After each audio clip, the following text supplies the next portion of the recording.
nice about it after getting over her first surprise at seeing me. As I told you, I wasn't expected for another fortnight.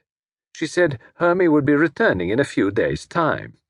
Then I asked for her address, but the old woman hummed and hawed, said Hermie was staying at 1 or 2 different places, and that she wasn't quite sure what order she was taking them in. I may as well tell you, Mr. Blunt, that Lady Susan and I have never got on very well.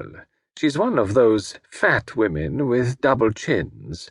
I loathe fat women, always have. Fat women and fat dogs are an abomination unto the Lord, and unfortunately they so often go together. It is an idiosyncrasy of mine, I know, but there it is. I never can get on with a fat woman. "Fashion agrees with you, Mr. Stevenson," said Tommy dryly, "and everyone has their own pet aversion. That of the late Lord Roberts was cats.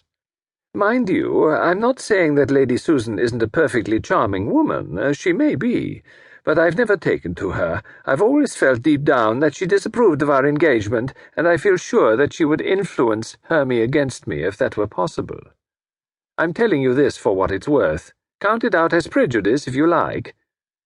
Well, to go on with my story, I'm the kind of obstinate brute who likes his own way. I didn't leave Pont Street until I'd got out of her the names and addresses of the people Hermie was likely to be staying with. Then I took the mail train north. You are, I perceive, a man of action, Mr. Stevenson, said Tommy, smiling. The thing came upon me like a bombshell, Mr. Blunt. None of these people had seen a sign of Hermie. Of the 3 houses, only one had been expecting her. Lady Susan must have made a bloomer over the other 2, and she had put off her visit there at the last moment by telegram. I returned post-haste to London, of course, and went straight to Lady Susan. I will do her the justice to say that she seemed upset. She admitted that she had no idea where Hermie could be.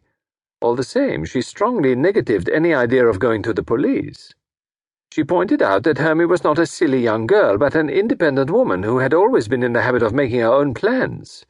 She was probably carrying out some idea of her own. I thought it quite likely that Hermie didn't want to report all her movements to Lady Susan. But I was still worried. I had that queer feeling one gets when something is wrong. I was just leaving, when a telegram was brought to Lady Susan. She read it with an expression of relief and handed it to me. It ran as follows. Changed my plans. Just off to Monte Carlo for a week. Hermie. Tommy held out his hand. You've got the telegram with you? No, I haven't, but it was handed in at Malden, Surrey. I noticed that at the time because it struck me as odd. What should Hermie be doing at Malden? She had no friends there that I ever heard of. You didn't think of rushing off to Monte Carlo in the same way that you had rushed north? I thought of it, of course, but I decided against it. You see, Mr. Blunt, whilst Lady Susan seemed quite satisfied by that telegram, I wasn't. It struck me as odd that she should always telegraph, not write. A line or 2 in her own handwriting would have set all my fears at rest, but anyone can sign a telegram, Hermie. The more I thought it over, the more uneasy I got. In the end, I went down to Malden. That was yesterday afternoon. It's a fair-sized place, good links there and all that, 2 hotels. I inquired everywhere I could think of, but there wasn't a sign that Hermie had ever been there. Coming back in the train, I read your advertisement, and I thought I'd put it up to you. If Hermie has really gone off to Monte Carlo, I don't want to set the police on her track and make a scandal. But I'm not going to be sent off on a wild goose chase myself. I stay here in London, in case there's been foul play of any kind. Tommy nodded thoughtfully.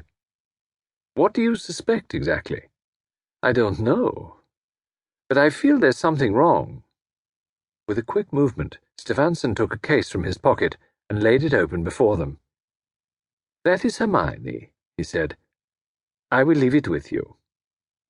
The photograph represented a tall, willowy woman, no longer in her first youth, but with a charming, frank smile and lovely eyes.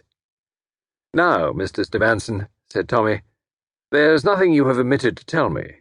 Nothing whatever. No detail, however small? I don't think so. Tommy sighed.